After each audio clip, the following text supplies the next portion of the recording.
Hello. हा hello. अगं मी ऐकलं तू नापास झालीस. हो ना.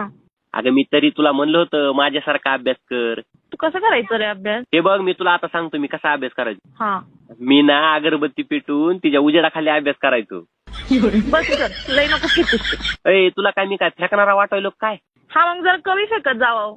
हे बघ तुझ्या आणि तुझ्या पप्पाच्या माहितीसाठी सांगतो, जेव्हा मोदी साहेबांची चहाची टपरी होती का, हा अगं तिथं मी बिड्या विकल्यात. ती खोटं बोलतोस रे. अय खोटं बोलायची सवय नाही मला. अगं मी सायकलीत पेट्रोल टाकून पुण्याला गेलेला माणूस आहे आणि मी कशाला खोटं बोलू? जा रे भिकाऱ्या. तू काय भिकारी समजलीस काय मला? हो.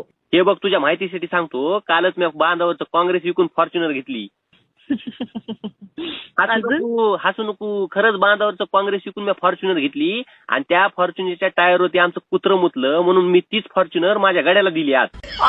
काय पण काय पण काय पण नाही ग, तुला माहित नसेल तर सांगतो, अंबानी सुद्धा मला ओळखतंय.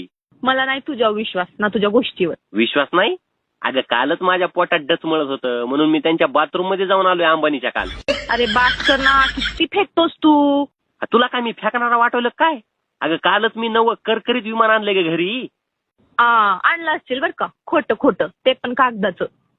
अगं कागदाचं नाही ग, खरं खरंच आणलंय.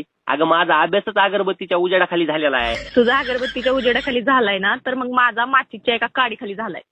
हे तर काही तर नवीनच सांगायला लागलीस तू. अगं तुला आणखी एक नवीन गोष्ट सांगतो, जेव्हा आमच्या घरी लाईट नसायची ना, अगं तेव्हा मी आयफोनची टॉर्च लावून अभ्यास करायचो. अरे बस कर ना आता, लय नको फेकूस तू. बरं जाऊ दे, आज नाही लय फिकीत, कारण मी आज नवीन एक इयरफोन आणले आणि आता त्याचीच मी माझ्या मित्रांना पार्टी देणार आहे. हे देवा, उचल मला आता लवकर. अगं तसं म्हणू नको बरं का, देव ऐकत असते उचलीन तुला खरंच. ठेवतो का तू फोन? नालायक कुठल्या. बरं जाऊ दे ठेवतो, आता लय रागात आलीस काही. खोटारड्या ठेव.